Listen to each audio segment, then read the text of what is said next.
Okay. Hi, welcome. I'm Dr. Cynthia Scholes. And I'm Dr. Ginger Mills.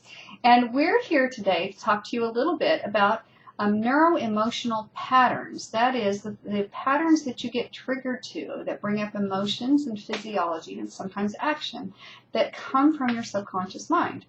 And rather than talk about our personal patterns, which we certainly have, we're going to actually talk a little bit about a cup. A cup, indeed. Yes. And it's a beautiful cup, Cindy. Yes, thank you very much. You recognize this as a cup like that because you have stored in your subconscious mind a group of neurons that fire together automatically when you see a cup. They fire so quickly that you have to, sometimes my clients think this is a trick question and they're like, yeah? What kind of cup? I don't know what kind of cup this is. And I'm like, no, it's just a cup. And in any case, this cup is, any cup triggers that group of neurons in your subconscious mind. And triggering that group of neurons, it triggers a group that has been wired together and fired together for a very long time.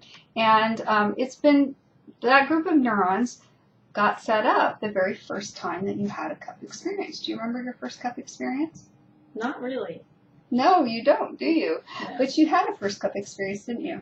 I suspect that I had to have had a first. Yes. You had to have a first cup experience. There was a first time that you saw a cup, and those group of neurons that now fire automatically at cup, that's the first time they fired together and wired together. And then with every other cup experience that you had, that just reinforced that group of neurons firing. And it reinforced that group of neurons firing such that they got stronger and stronger. And so now, if I gave you half a coconut shell and you needed to drink something, would you have a cup?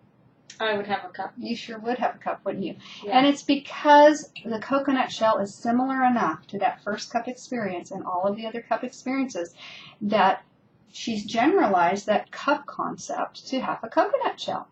Neuroemotional patterns are like that as well. They get generalized. And in that getting generalized, they get triggered by anything that is similar. Amazing. And can you share, Dr. Scholes, an example of that? Sure, I can actually. Just take for an example someone who has in childhood had somebody who has left them, like a parent or a grandparent, somebody very dear to them, maybe from death or divorce or something like that. That child would experience a lot of emotions and physiology associated with those emotions and also possibly some behaviors associated with that too. Over time, they may have had other experiences that reinforce that pattern, such as friends leaving or moving away, or, even other things such as people hanging up on them over the phone, or nowadays with the cell phones and things like that, just somebody turning their back on them because they have to answer the phone could trigger that same pattern because it is similar. Bringing up similar kind of physiology, same emotions, and although we've suppressed it as adults, we are sometimes wanting to take some of those same actions we may have had as we were children and someone left us at that time. So this is how those neuroemotional patterns get started, can get reinforced, and then can get expressed in adulthood, all coming from that subconscious mind. Interesting. It's helpful. Thank you.